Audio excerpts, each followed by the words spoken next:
Hi, I'm Tina. And I'm Katie. And this is Creepin' It Real. Where we talk about, well, anything weird, strange, creepy, chaotic, in St. Louis that we sort of feel like there's a lot. Googling that day. Okay, Katie, what are you talking about? What are you bringing us So today? today we are going to talk about I have my notes, the package killer. Like yesterday or last time we talked about piece of shit, or this week's the piece of shit of the week. The piece of shit of the week this week is the package killer. And honestly, that sounds like a stripper name. It really does. It really does. Right when you said it, it popped in my head. Oh, that's so good. My God. Yeah, no, not that way. Not that way. No. This is a man named, Gary. Yep. That'd be a fancy name. Gary Muehlberg. And I kept having to reread that. Sorry, please cut that. We're going to edit that part out. A little bit out. And Muehlberg. Yes. So he killed. I think just because it has the berg at the end is maybe what's giving you that. That I get that. So he killed 4 women and he killed 1 man. Between 1991-93 time. So, and then he would discard them in random types of So what makes packaging. him a package killer? Because he would discard the bodies. One of them was between 2 mattresses. One of them was in a dresser. Oh, so he packaged them up. He would package them up and kind of toss them. Knocking on the door like the UPS guy, almost like. Coming up with all kinds of different things that I didn't even think of. Gosh. I need to come up with murderers' names, guys. Yeah. He'd be very, very good at that. I would be a consultant for this. He's very good at that. So yeah, he just packaged them up. Yep, he packaged them up. One he actually kept in his basement in a barrel. Dead. Just kind of kept that person in a barrel. I think after it started to decompose a little more, it eventually went into a barrel. And then he discarded it at a car wash. And that person's body was never recovered. I do not know which car wash, actually. But how do you dispose of it at a car wash and then you never? Apparently, like, I guess somebody who even worked there was like, oh, yeah, we saw that barrel. Well, we don't know what happened to it. I get it. So. Curiosity kills the cat. I would be like, it's in this thing, and I know it wouldn't be good. No, I would want to open. I feel like all things that come in barrel forms aren't like really that good. We're not a fan of barrels on that. Barrels of beer, maybe, but I mean, that seems very body dumpy. Yeah, but it seems very body dumpy. It is body dumpy. Yeah, I feel like if you're in the market for body dumping, that'd be really the way to go. Or the 55-gallon drums. Yes, the man that he killed. So all of the women, they really did kind of have one thing in common. They were all drug addicts, and because of that. Okay, so he goes out shopping around. Yes, just on the streets. Yep, they were mostly prostitutes because of drug addictions. They needed to get the habit going. Yeah. And and so he would pick them up and then take them to his house, I believe in Belnor, and he would murder them. And sometimes shout out to Hey, North County. Oh, our friend is back. Let's take a pause for the cause. Maybe he wants to hear about our show. Probably not. Sir, do you want to weigh in on our show today? Okay. We're talking about Gary. What's his last name? Muehlberg. He was the package killer in St. Louis in the early 90s. He killed 4 prostitutes and 1 man. Yeah. Now, when come on in here. Get in on this person. When it's our first interview. When you hear package killer, what do you think this man does? He definitely delivers packages. Thank you. Yeah. I need to name these things. This is ridiculous. No, he packaged them up when he killed them afterwards. Wow. Yeah. I know. Did he use packing tape? No, but I do believe that he used like some wires and stuff to kind of. I mean, but he murdered people, so. That's terrible person. Absolutely, the piece of shit of the week. He is our piece of shit of St. Louis piece of shit of the week. Yeah. And what's your name? My name's Mike. Mike. Thanks, Mike, for coming in and talking about our piece of shit of the week. Yeah.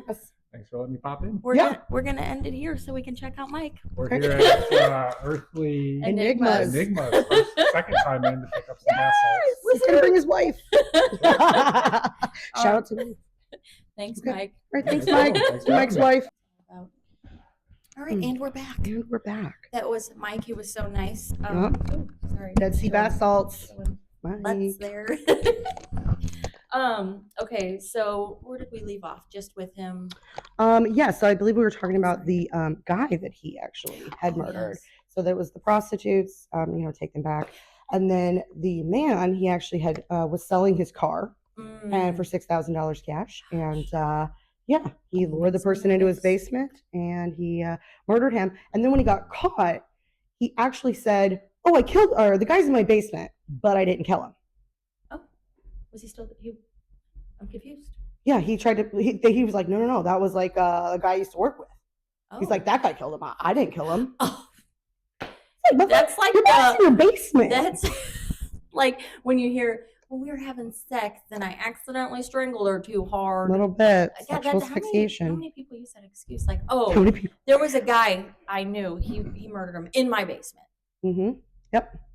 Just left him there though. Okay. Did he rape any of these people? Was he in it for the sexual gratification? I don't necessarily know if there was. I think it was just thirst for blood. I think it was the killing, but I also think that he did a few of them. He did keep for a little bit and kind of abuse over the course of a few times, and then kill them, and then would dispose of the bodies.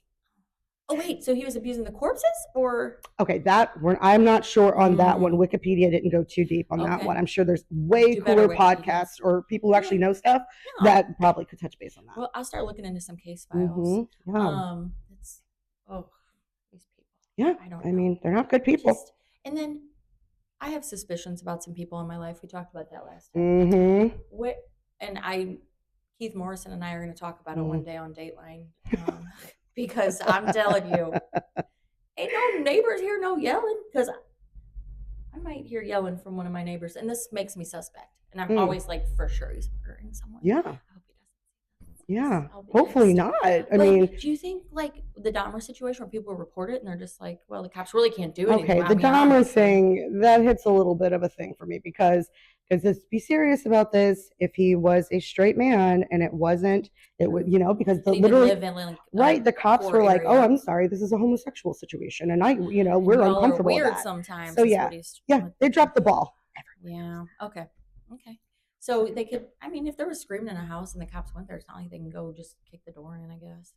I don't know how that works. I mean, is that like probable cause? I mean, no, it has to be hot pursuit. You have to be actively chasing. Hot pursuit. That's what it's called. That's just the best. You have to be in a hot pursuit. So, like, if you're chasing someone, they go to a house and close the door. You don't have to have a search warrant. Kick that bitch in.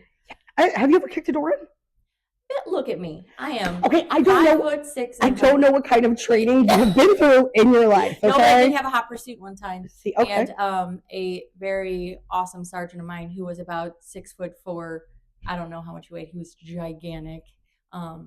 He helped me in that hot pursuit because I was running, and he's like, "I got this." It's like 2 steps further than you. Just boom, like, boom. Kick that door in. It's been so sweet to see. Not the whole hot pursuit thing, but just to seeing someone kicking the door. I feel like that'd be very empowering to do. That. I would want practice first because I would feel nervous if it was my first time kicking a door in. I was like, I would break my knee or something. I would definitely break something without a doubt. So bottom line, we can't really do crime. We're not really built for it. You're not built for crime. We're not built for crime. So I'm glad we got to the bottom of that. Built to judge you pieces of shit out there. Oh, is this guy? Oh, he's in Potosi. He's in jail. I don't know if we talked about that. Yep, he's in jail. So yeah, for the rest of his life. And apparently he's a model inmate. All of them. So they get out and then they're like, free to offend again. I don't think this guy's ever getting out. Okay, good. Yeah. Potosi, it's a lifelong situation down there. It's Potosi. Not much to do out there. Just a prison, I think. Beautiful prison that overlooks the hills of Potosi. Beautiful rolling hills. All right, that's all we have on our piece of shit, Gary, this week. Yeah, and coming up though, we're going to be going on location to my house to do a tour of it. Yeah, Katie's got a kitchen house. And where else are we going on location? We're going to be going to the Calvary Cemetery. Oh, God. Do a little hitchhiking Annie. We're going to North St. Louis, friends. Stay tuned. All right, we'll see you next week. Bye.